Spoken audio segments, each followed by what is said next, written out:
खबर की ओर बढ़ेंगे। देखिए, बांग्लादेश की अंतरिम सरकार के मुखिया मोहम्मद यूनुस ने विदेश नीति में 180 डिग्री का टर्न लेते हुए दुश्मन देश पाकिस्तान के लिए अपने दिल के दरवाजे खोल दिए। पाकिस्तान के विदेश मंत्री इशाक डार ढाका के दौरे पर हैं, जो 13 साल बाद बांग्लादेश में पाकिस्तान के सर्वोच्च स्तर के मेहमान होंगे। इशाक डार के इस यात्रा का खास उद्देश्य 1971 के मुक्ति संग्राम की कड़वी यादों के बाद से दोनों देशों के तनावपूर्ण संबंधों को सुधारना है, लेकिन ये यात्रा 13 साल बाद हो रही है। इशाक डार बांग्लादेश के कट्टरपंथियों से भी मुलाकात करेंगे। बांग्लादेश की कट्टरपंथी इस्लामिक पार्टियां जहां पाकिस्तान के साथ रिश्ते को इस्लाम के नाम पर बढ़ाने के लिए जोर देती हैं, तो वहीं देश में अभी भी वो लोग मौजूद हैं जिनके जहन में 1971 के मुक्ति संग्राम के दौरान पाकिस्तानी सेना के अत्याचार की यादें जिंदा है। इससे पहले कि पाकिस्तान के वाणिज्य मंत्री जाम कमाल खान प्रतिनिधि मंडल के साथ ढाका पहुंचे हुए हैं, जो दोनों देशों के बीच कारोबारी रिश्ते को मजबूती देने का काम कर रहे हैं। दो पुराने दुश्मनों की दोस्ती भारत के लिए खतरनाक साबित हो सकती है, जिस वजह से भारत ने इस मुलाकात पर अपनी पैनी नजर बनाई हुई है। अब देखिए, लगातार इसको लेकर अब चर्चा तेज हो गई है, क्योंकि 13 साल बाद यह दौरा होने वाला है। एक बड़ी जानकारी और पहुंचा देते हैं कि बांग्लादेश के दौरे पर पाक विदेश मंत्री पहुंचे हुए हैं। बांग्लादेश के 3 दिनों के दौरे पर हैं इशाक डार। 13 साल बाद ढाका में होगा पाक के विदेश मंत्री, और उनकी मुलाकात तमाम कट्टरपंथियों से भी होगी। 2012 में पाक विदेश मंत्री ने किया था बांग्लादेश का दौरा, और उसके बाद यानी कि अब 13 साल बाद ये एक बड़ा दौरा होने वाला है, और उच्च स्तर के ये मेहमान होंगे, यानी कि इशाक डार मोहम्मद यूनुस से भी मुलाकात करेंगे और तमाम कट्टरपंथियों से भी मुलाकात करेंगे। इस बीच हमने देखा है कि किस तरीके से मोहम्मद यूनुस ने एक तुगलकी फरमान जारी कर दिया है कि पूर्व प्रधानमंत्री शेख हसीना के बयानों को नहीं चलाया जाएगा, वहां पर प्रसारित नहीं किया जाएगा, और देखिए, हमारे साथ चर्चा के लिए, क्योंकि ये मुद्दा काफी गर्म है, क्योंकि दो दुश्मन देश जब आपस में जुड़ेंगे तो कहीं ना कहीं भारत का नाम इसमें सामने आएगा, और इसी को समझने का प्रयास करेंगे कि क्या खतरा है, क्या इसकी संभावनाएं हैं, उसी पर चर्चा करेंगे। हमारे साथ retired lieutenant general Sanjay Kulkarni साहब जुड़ गए हैं, शोएब चौधरी बांग्लादेशी पत्रकार हैं, वो भी हमारे साथ जुड़ गए हैं, और इन दोनों का रुख करेंगे। और सबसे पहले सर, आप दोनों का बहुत बहुत स्वागत है हमारे चैनल पर, और अपना कीमती समय निकालकर इस चर्चा का हिस्सा बनने के लिए आप दोनों का बहुत बहुत धन्यवाद। सबसे पहले सर, मैं आप ही का, शोएब चौधरी जी, आप ही का रुख करूंगी, क्योंकि आप वहां की राजनीति को काफी समय से देख रहे हैं, समझ रहे हैं, और अब देखिए पाकिस्तान के विदेश मंत्री जो है वो वहां पर पहुंच रहे हैं। क्या आपको लगता है, क्या इससे रिश्तों में सुधार आएगा? क्योंकि लगातार जो चीजें हमने देखी 1971 के दौर में, और जो यादें अब जहन में एक बार फिर से ताजा होगी, इसको लेकर आपको क्या लगता है? क्या कुछ सुधार होगा संबंधों में, पाकिस्तान और बांग्लादेश के संबंधों में? बहुत बहुत धन्यवाद सुचित्रा जी। देखिए, ये जो इसाक डार बांग्लादेश में आ रहे हैं, इससे बहुत पहले बांग्लादेश के साथ ये यूनुस जो अमेरिकी डीप स्टेट और पाकिस्तान आईएसआई की कठपुतली है, यूनुस आते हुए पिछले साल के जिहादी coup के बाद बांग्लादेश के साथ पाकिस्तान के अचानक ये लेन देन बहुत अलार्मिंगली इंक्रीज हो गई। बांग्लादेश के साथ पाकिस्तानी आर्मी की एक्सचेंज और पाकिस्तानी आईएसआई के ऑफिसर ये बांग्लादेश में फ्रीक्वेंटली आ रहे हैं। ढाका शहर में, मोहाखाली एरिया में आईएसआई के दफ्तर भी खुल गई। अभी जब आप ये बात कर रहे हैं ये इसाक डार के, ये हमारे सम्मानित lieutenant general Sanjay Kulkarni sir की भी अटेंशन में ड्रॉ करना चाहता हूँ कि देखिए, ये इसाक डार जब आ रहे, इससे पहले ये पाकिस्तानी लीडरशिप कहते रहा कि बांग्लादेश इसके लॉस्ट ब्रदर, आई मीन जो क्या कहा, ये they have got their brothers back, फिर तो भाई मिल गए। बंगाली कभी पाकिस्तान के भाई रहने की 54 हम लोगों को इन्होंने बहुत साल 23 साल कोशिश की पाकिस्तान बनाने के लिए। बंगाली कभी पाकिस्तान बनेगा नहीं, बनिए पाकिस्तानी बनेगा। अभी एक चीज आपके लिए और हमारे लेफ्टिनेंट जनरल संजय कुलकर्णी जी के लिए इंफॉर्मेशन शेयर करना चाहता हूँ सुचित्रा जी। देखिए, जब ये इसाक डार आ रहे ढाका में, ये बीएनपी के साथ मुलाकात करेगा, और पाकिस्तान के जो लैपडॉग है जमात इस्लामी, इसके साथ भी मुलाकात करेगा। और इसी के साथ साथ सबसे जो अलार्मिंग चीज अभी बांग्लादेश में है, देखिए 1971 की नवंबर महीने में जमात इस्लामी के लीडर और वार क्रिमिनल गुलाम आजम ये चले गए सऊदी अरबिया। वहां जाके रिवाइवल ऑफ ईस्ट पाकिस्तान एक संगठन की फिलिस्तीनी यासिर अल अरफात की सहायता लेके, और उसके पूरी की पूरी कोशिश थी कि बांग्लादेश आजाद नहीं हो। नाकाम हो गई हो, बांग्लादेश आजाद हो गई। अभी फिर से वही पाकिस्तानी ब्लॉक, वही ईस्ट पाकिस्तान रिवाइवल ब्लॉक, गुलाम आजम के लोग ये क्या कर रहे हैं? ये बांग्लादेश को अभी पाकिस्तान बनाने के लिए खुले आम कोशिश कर रहे हैं। और जो जो बांग्लादेश में बैठ के पेट्रियोटिक बंगाली हम लोग कोशिश कर रहे हैं, पत्रकार भी हैं इसमें, ये सबको, ये जमात इस्लामी के लीडर्स या पाकिस्तानी आईएसआई के एजेंट्स, ये बंगालियों को कह रहे हैं कि हम रॉकी एजेंट हैं, हमको रॉकी एजेंट की लेवल लगा दे रहे। और ये ऐसा ही नहीं, परसों बांग्लादेश की ढाका के एक मशहूर पत्रकार मंजरुल आलम पन्ना को यही गुलाम आजम के बेटा ने फेसबुक में थ्रेट कर दी कि इसको खून करेगा। क्या हालत है बांग्लादेश में?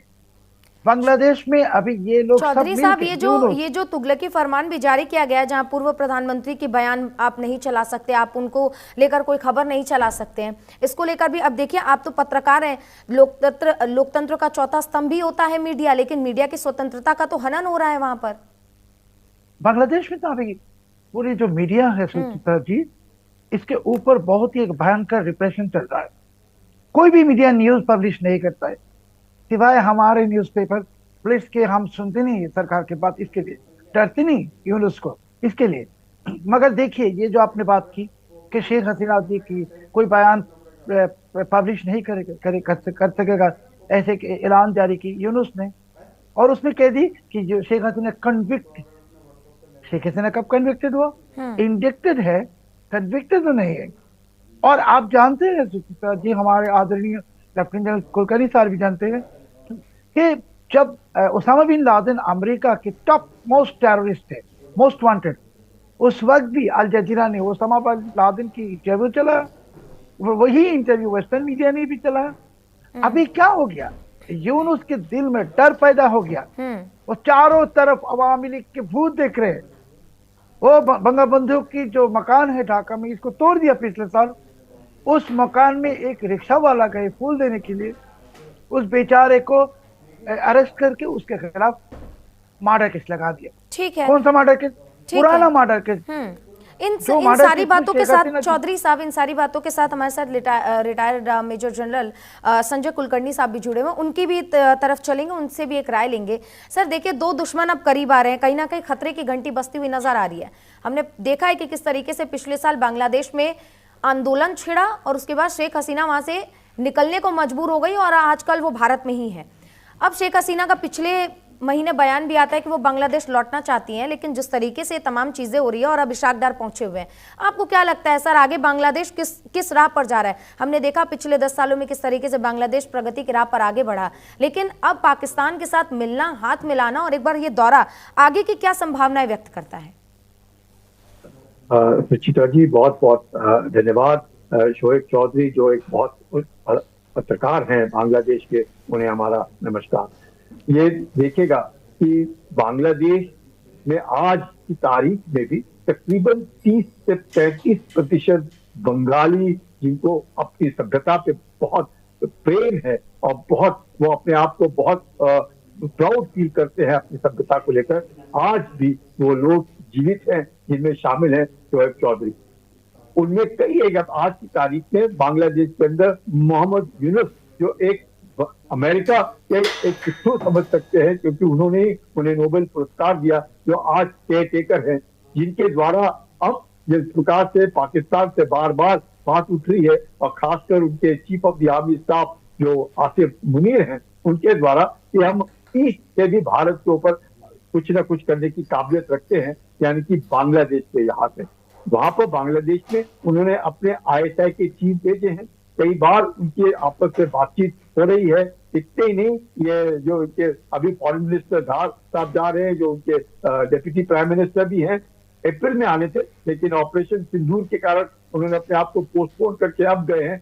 तो आप समझ सकते हैं कि पाकिस्तान का लगता है, और इसमें कोई शक नहीं है कि 71 के बाद पाकिस्तान जरूर हारा, तो पाकिस्तान पूरा बांग्लादेश से बाहर नहीं गया। वहां पे आज भी बहुत तादाद में पाकिस्तानी सोच के जो लोग हैं, कट्टरपंथी जिसमें शामिल जमायत इस्लामी लोग बहुत ज्यादा तादाद में है। और जिस मकसद से बांग्लादेश बना, बंगालियों की एक मैं कहूंगा आइडेंटिटी के लिए, वो आइडेंटिटी अब खत्म होकर के एक उर्दू आइडेंटिटी को थोपा जा रहा है। और वो उर्दू आइडेंटिटी पाकिस्तान के द्वारा, आप समझ सकते हैं कि बांग्लादेश के अंदर जहां लाखों औरतों के साथ बलात्कार किया, छोटी मोटी बात नहीं है, लाखों औरतों के साथ बलात्कार किया, वही जमायत इस्लामी उसके बाद भी ईस्ट पाकिस्तान ही समझ करके वेस्ट पाकिस्तान के साथ मिलने की बात करती थी तुरंत 71 की लड़ाई के बाद।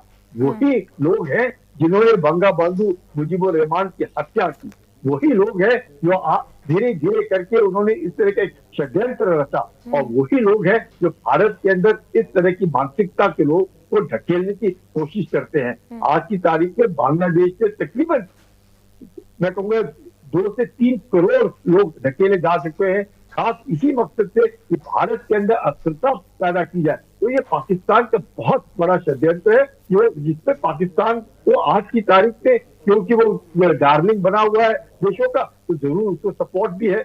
आप समझ सकते हैं कि जिस देश के पास खाने पीने के लिए कुछ नहीं है, वो बांग्लादेश में जाकर के एक षड्यंत्र रचने की कोशिश कर रहा है, वो भी भारत के बरखिलाफ, जहाँ पे पाकिस्तान का एक शब्द आज तक कभी गया नहीं। अब शिपिंग मतलब उनकी जो नौकाएं हैं वो जाती है उधर, अब धीरे धीरे करके एयर फ्लाइट भी होगा। वहां पे बांग्लादेश के अंदर जो मुसलमान, जिनका जो मीनिंग है उर्दू के बरखिलाफ बांग्लादेश के अंदर बंगाली एक अस्मिता के लिए जो लड़ाई हुई, वो अब धीरे धीरे खत्म होती दिख रही है। कुलकर्णी साहब, लगातार पलायन भी तो हो रहा है। हम देखते हैं कि भारत में भी ऐसे कई बांग्लादेशी मौजूद हैं जो बांग्लादेशी हिंदू हैं, लेकिन वहां पर अत्याचार होने की वजह से वो कई ऐसे लोग हैं जो अभी भी भारत में मौजूद हैं।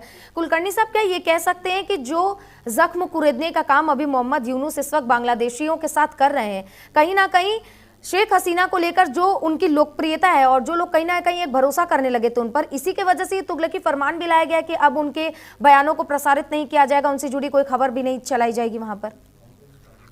कोई शक ही नहीं है।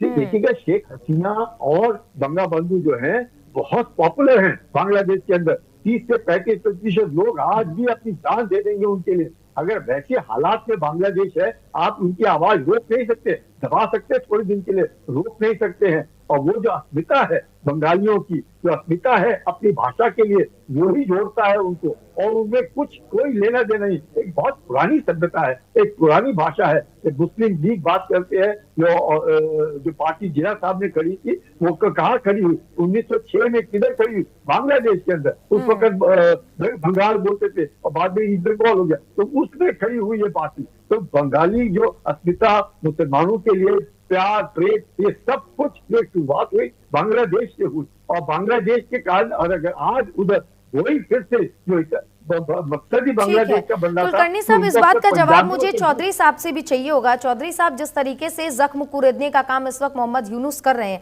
क्या लगता है आपको, कहीं ना कहीं यूनुस को अभी इस बात का डर है कि अगर बांग्लादेश आ जाती है शेख हसीना, या फिर अगर उनके बयानों को प्रसारित किया जाता है, प्रकाशित किया जाता है, तो कहीं ना कहीं लोग एकजुट होंगे और आंदोलन एक बार फिर से देखने को मिलेगा? इन्हीं बातों से डर कर ये फैसला लिया गया है? आपका क्या कहना है इस पर? सुनीता जी, देखिए, पहले मैं आपसे हाथ जोड़ के विनती करता हूँ कि बांग्लादेश भारत के दुश्मन है नहीं। हम बंगाली भारत की सदा मित्र थे, है और रहेंगे।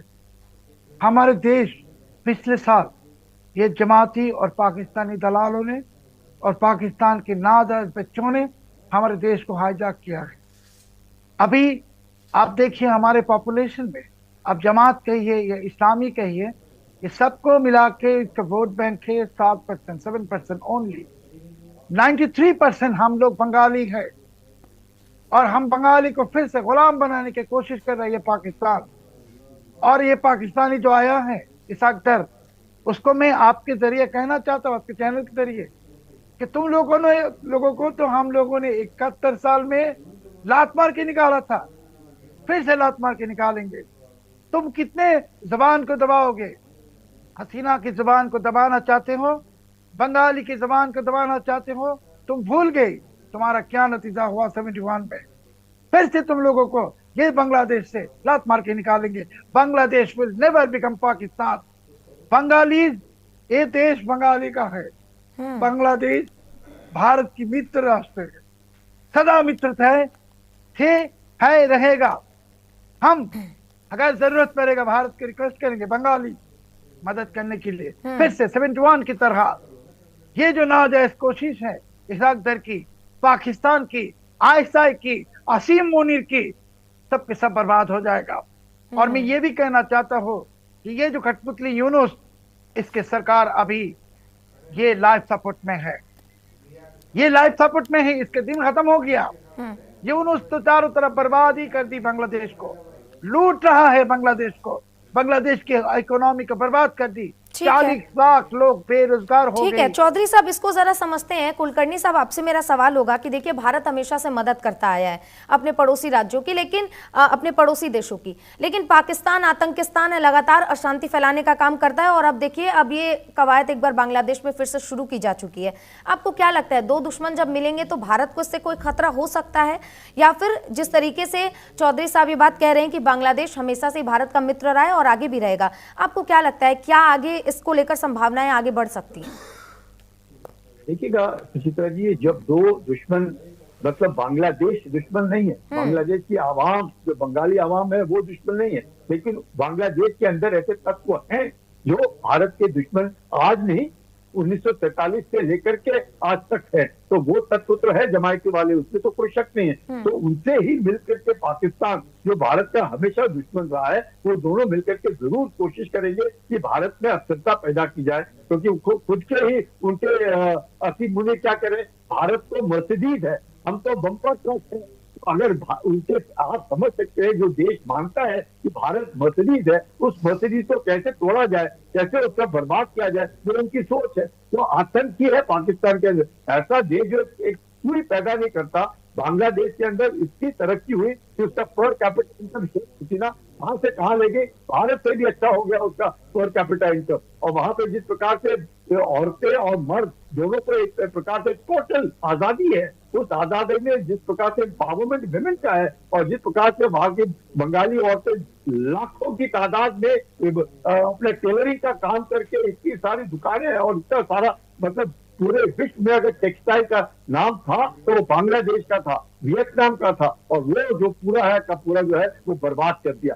बिल्कुल शोएब साहब बिल्कुल ठीक कह रहे हैं। आज की तारीख में 43% लोग बिल्कुल बेरोजगार बैठे हुए बांग्लादेश के अंदर, और सिर्फ रेडिकलाइजेशन, सिर्फ एक मजहब को थोपने की कोशिश कर रहे हैं। मजहब खाना नहीं खिलाता है, मजहब इंसान को अच्छा बनाने की कोशिश करता है। तो बंगाली जो है बांग्लादेश के अंदर, उनकी अस्तित्व जो है वो बिल्कुल, वो कहीं ना कहीं, बिल्कुल कहीं ना कहीं ये चीज भी खतरे में आती है। और पाकिस्तान जिसको खुद अपने खाने पीने की उसको शुद्ध नहीं है, वो जाकर दूसरे देशों में जाकर सेंधमारी करने का प्रयास लगातार कर रहा है। बहुत बहुत धन्यवाद चौधरी साहब आपका भी, और संजय कुलकर्णी साहब आपका भी चर्चा में हिस्सा बनने के लिए।